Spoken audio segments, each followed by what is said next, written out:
Hello everyone, welcome to the new video from Study Buzz और मैं अनुभव गुप्ता। तो यार जितने भी कैट एस्पिरेंट्स हैं, आज का दिन तो बहुत बहुत ज़्यादा इंपॉर्टेंट है।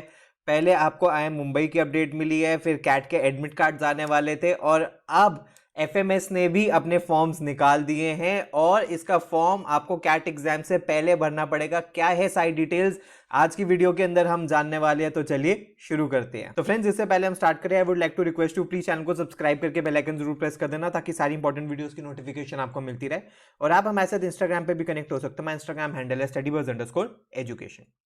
तो फ्रेंड्स, अगर हम बात करें एफएमएस की, जो इंडिया के टॉप 20 स्कूल्स के अंदर आता है, जिसको आप कंपेयर IIM ABC से कर सकते हो, रिटर्न ऑन इन्वेस्टमेंट शायद इंडिया में सबसे बेस्ट है।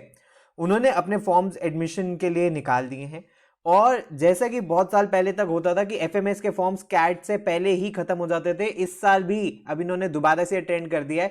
कैट से पहले पहले आपको इसका फॉर्म भरना है। 22 November 2024 happens to be the last date to fill the form, यानी कि आज इन्होंने 5 नवंबर को फॉर्म निकाले हैं। रफली इन्होंने बच्चों को 15-16 डेज का टाइम दिया फॉर्म भरने का, इससे ज्यादा टाइम इन्होंने नहीं दिया। एंड डोंट एक्सपेक्ट कि ये डेडलाइन बढ़ेगी, मोस्ट ऑफ द टाइम्स ये नहीं बढ़ाते और खासकर कैट एग्जाम से पहले जब जब इनकी डेडलाइन होती है और डेडलाइन इंक्रीज नहीं होती, तो इसका फॉर्म आपको पहले ही भरना पड़ेगा।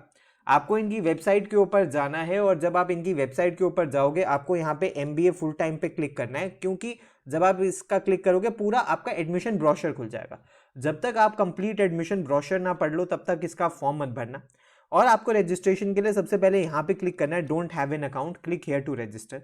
जब आप क्लिक हियर टू रजिस्टर करोगे तो इस तरीके का पेज आपका खुलेगा। सबसे पहले आपको अपना नेम डालना है, फादर्स नेम डालना है, ईमेल आईडी डालनी है, mobile number, date of birth, अपना पासवर्ड डालना है और आपकी रजिस्ट्रेशन स्टार्ट हो जाएगी। इससे पहले फ्रेंड्स हम आगे चले तो अगर आप कैट एग्जाम के लिए प्रिपेयर कर रहे हो तो कैट टेस्ट सीरीज हमने लॉन्च कर दी है। इसके अंदर आपको 30 फुल लेंथ मॉक्स मिलते हैं, लेटेस्ट कैट पैटर्न पे मिलते हैं, 24 सेक्शनल मिलते हैं, पास्ट ईयर पेपर्स मिलते हैं, टॉपिक वाइज टेस्ट मिलते हैं। अगर आप इसमें एनरोल करना चाहते हो तो इसकी फीस सिर्फ 1500 रुपीज़ है। आप हमारी वेबसाइट पर जाके इस पर एनरोल कर सकते हो। तो फ्रेंड्स, अगर अब हम बात करें एफएमएस के बारे में, तो एफएमएस दिल्ली यूनिवर्सिटी के टॉप कॉलेजेस के अंदर आता है, इंडिया के टॉप कॉलेजेस के अंदर आता है, इंडिया के टॉप 20 स्कूल्स के अंदर आता है और किसी भी तरीके की इसको इंट्रोडक्शन की जरूरत नहीं है। हर एक MBA एस्पिरेंट का जो एक ये ड्रीम कॉलेज होता है वो एफएमएस होता है, गोइंग बाय द फैक्ट की फीस बहुत कम है, return investment, placements top IIMs जैसा है। तो दिल्ली यूनिवर्सिटी के नॉर्थ कैंपस के अंदर सिचुएटेड है। अगर जो बच्चे नॉर्थ कैंपस जिन्होंने विजिट किया हुआ नहीं किया हुआ, उनको मैं बता देता हूँ कि हिंदू कॉलेज की बैक साइड पे, मतलब दिल्ली स्कूल ऑफ इकोनॉमिक्स की बैक साइड पे और KMC के सामने, किरोड़ीमल कॉलेज के सामने ये सिचुएटेड है डिपार्टमेंट। यहाँ पे आज जो हम बात करने वाले हैं full time MBA 2 year full time programme के बारे में बात करने वाले हैं। इसके अलावा यहाँ पे कई और भी प्रोग्राम्स हैं। MBA एग्जीक्यूटिव प्रोग्राम है, MBA executive health care administration programme है और डॉक्टोरल प्रोग्राम है। इनकी भी आप डिटेल्स चाहो तो इनकी वेबसाइट पर जाके पढ़ सकते हो। MBA प्रोग्राम की जो एलिजिबिलिटी है कि आपके पास मिनिमम बैचलर्स डिग्री होनी चाहिए, जिसके अंदर मिनिमम 50% मार्क्स होने चाहिए ग्रेजुएशन लेवल पे। जो बच्चे SC ST कैटेगरी के हैं उनके मिनिमम पासिंग मार्क्स होने चाहिए। OBC PWD and CW category के अंदर 45% मार्क्स मिनिमम होने चाहिए। जो बच्चे फाइनल ईयर में भी अपने ग्रेजुएशन के, वो भी एलिजिबल है अप्लाई करने के लिए। सिर्फ कैट स्कोर ये लेगा और सेपरेट फॉर्म आपको इसका भरना पड़ेगा, तो ही आप FMS के लिए एलिजिबल होगे। एडमिशन प्रोसीजर क्या है कि सबसे पहले कैंडिडेट्स को शॉर्टलिस्ट किया जाएगा on the basis of the CAT score. जो बच्चे शॉर्टलिस्ट होंगे उनको पर्सनल इंटरव्यू के लिए बुलाया जाएगा, एक्सटेम्पोर के लिए बुलाया जाएगा और SOP भी आपको लिखना होगा। तो टाइमली इसका फॉर्म भर देना, बिकॉज SOP लिखने में टाइम लगता है और final selection final composite score के बेसिस पे होगी। अब किस तरीके से सबसे पहले शॉर्टलिस्ट करेंगे, तो कैट के सेक्शंस के लिए इन्होंने वेटेज दी है। क्वांट के सेक्शन को 30% वेटेज, DILR को 30% वेटेज और वर्बल को 40% वेटेज के लिए ये पर्सनल इंटरव्यू के लिए बुलाएंगे। एडिशनल 5 मार्क्स ये फीमेल कैंडिडेट्स को देते हैं।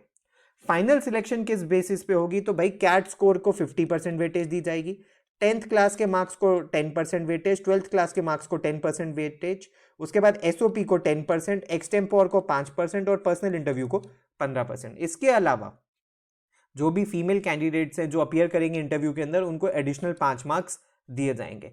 सिर्फ कैट 2024 का ये स्कोर एक्सेप्ट करेंगे, जिन्होंने पेपर नहीं दिया उनको कंसिडर नहीं किया जाएगा।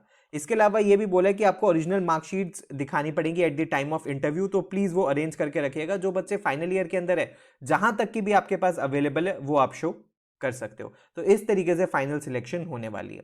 सीट्स के बारे में हम बात करें तो सैंक्शन सीट्स 251 है, जिसमें 101 ओपन कैटेगरी में है, फिर एससी की 37 है, एसटी की 19 है, ओबीसी की 69 है, ईडब्ल्यूएस की 25 है। सुपर न्यूमररी सीट्स भी है इसके अंदर, पीडब्ल्यूडी सीडब्ल्यू कैटेगरी के अंदर फॉरेन स्टूडेंट्स की 25 है। उसके बाद जो वार्ड्स ऑफ टीचिंग कोटा की 6 है, नॉन टीचिंग कोटा की 6 है, एंड ऑर्फन कोटा की 2 है।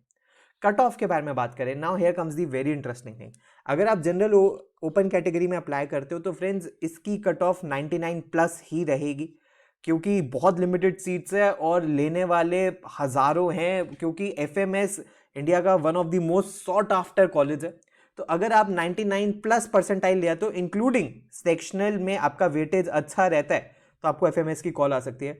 रिजर्व कैटेगरी की जो कट ऑफ है वो 50 से 90 95 तक भी वेरी कर सकती है, डिपेंडिंग कि आप कौन सी कैटेगरी के हो। For example EWS and OBC की थोड़ी ज़्यादा होगी, बाकी एससी एसटी की थोड़ी कम होती चली जाएगी। तो अगर आप रिजर्व कैटेगरी में कर रहे हो तो इसके लिए आप एफएमएस को डायरेक्टली कॉन्टैक्ट कर सकते हो पूछने के लिए कि लास्ट ईयर का डेटा इनका क्या रहा है। फीस स्ट्रक्चर इस साल इन्होंने मार्जिनली अपनी फीस बढ़ाई है, पहले 50,000 रुपीज़ पर सेमेस्टर था, अभी इन्होंने 58,000 रुपीज़ कर दिए। तो यानी कि जो टोटल फी है वो अराउंड 2.32 लाख के आसपास है, जो इंडिया की one of the very low fee आप मान सकते हो एमबीए के लिए। And going by the fact जैसा इनका प्लेसमेंट डेटा है उसके ऊपर भी जाएंगे। अगर हम बात करें कॉलेज में तो दिल्ली यूनिवर्सिटी जानी जाती है अपनी सोसाइटीज़ के लिए। तो बहुत सारी सोसाइटीज़ है जिसका आप पार्टिसिपेट जिनमें आप कर सकते हो। एलुमनाई रिलेशन सोसाइटी है, कंसल्टिंग क्लब है, cultural society, finance society, scholastic council, system society, entrepreneurship cell, fiesta इनका फेस्ट होता है, HR and OB society, sports society, marketing society में जिसमें जहाँ पे आप अपनी पर्सनैलिटी भी ग्रूम कर सकते हो। बैच प्रोफाइल अगर हम देखें तो 292 स्टूडेंट्स का बैच है इनका अभी जो चल रहा है। जेंडर डाइवर्सिटी में 40% है। BCom plus CA plus BBA के 16% है। आईआईटीज एनआईटीज एंड बीआईटी से 50% ऑलमोस्ट बच्चे हैं। 14% बच्चे वर्कएक्स में फिनेंस से हैं, 29% कंसल्टिंग के, 17% एनालिटिक्स के और 26% एसएनएम के। मैक्सिमम बच्चे आप देख सकते हो फ्रेशर्स हैं। तो अगर आप फ्रेशर हो तो भाई आपके पास बहुत अच्छी अपॉर्चुनिटी है एफएमएस जाने की, और वर्कएक्स वालों को भी इन्होंने अच्छे से चूज किया है। अगर फ्रेंड्स हम बात करें प्लेसमेंट की तो प्लेसमेंट डेटा 2024 का इनकी वेबसाइट पे मुझे नहीं मिला, तो 2023 का डेटा तो इनसेन डेटा था। मीन सीटीसी 34 लाख का था, टॉप 10% का 68 लाख का था, टॉप 25% का 51 लाख का था, टॉप 50% का 43 लाख का था। 97% ऑफर 20 लाख से ज्यादा के थे। लेकिन ये डेटा 2023 का, 24 का डेटा इनकी वेबसाइट पे नहीं है। लेकिन हाँ, समर प्लेसमेंट्स का डेटा इन्होंने जरूर अपडेट किया है। एवरेज स्टाइपेंड ऑलमोस्ट 3 लाख है, मीडियन स्टाइपेंड भी 3 लाख है। और फर्दर हम प्लेसमेंट स्टैटिस्टिक्स देखें तो टॉप 10% ऑफ द बैच का 4.22 लाख है 2 महीने का, टॉप 25% ऑफ द बैच का 4 लाख है, and top 50% of the batch का 3.57 लाख है। और आप देख सकते हो फिनेंस में और फिर एसएनएम में, फिर ई कॉमर्स में 29% बच्चे, कंसल्टिंग में आपको 29% और 19% आपको जनरल मैनेजमेंट में देखने के लिए मिले हैं जिन बच्चों की समर प्लेसमेंट्स हुई है। ये डेटा 2024 का है, मतलब जो बैच 2025 में पास आउट होगा। तो फ्रेंड्स ये सब कुछ था आज की वीडियो के अंदर, जिसके अंदर भाई हमने कंप्लीट डिस्कशन एफएमएस के बारे में कर ली है। तो कैट से पहले इसके फॉर्म्स बंद होने वाले हैं, तो भाई टाइमली इसका फॉर्म भर देना, बाद में शायद ये डेडलाइन इंक्रीज ना करे, ये अपॉर्चुनिटी आपको ना मिले। तो इसकी 22 नवंबर से पहले पहले आपको इसका फॉर्म भरना होगा। तो आपको ये ध्यान रखना है कि एसपी जैन, एमडीआई और एफएमएस इन सब के फॉर्म्स आपको कैट से पहले भरने हैं। बाद में अगर ये नहीं होंगे तो आपको रिग्रेट होगा, तो इसको टाइमली इनके फॉर्म्स भर देना। आप प्लीज हमारे साथ इंस्टाग्राम पर जरूर कनेक्ट हो जाना। हमारा इंस्टाग्राम हैंडल है StudyBuzz_education। और अगर आप हमारी टेस्ट सीरीज या क्रैश कोर्स में एनरोल करना चाहते हो तो हमारी वेबसाइट है, यहाँ पे आपको कंप्लीट डिटेल्स मिल जाएंगी। So thanks a lot, all the best, God bless you.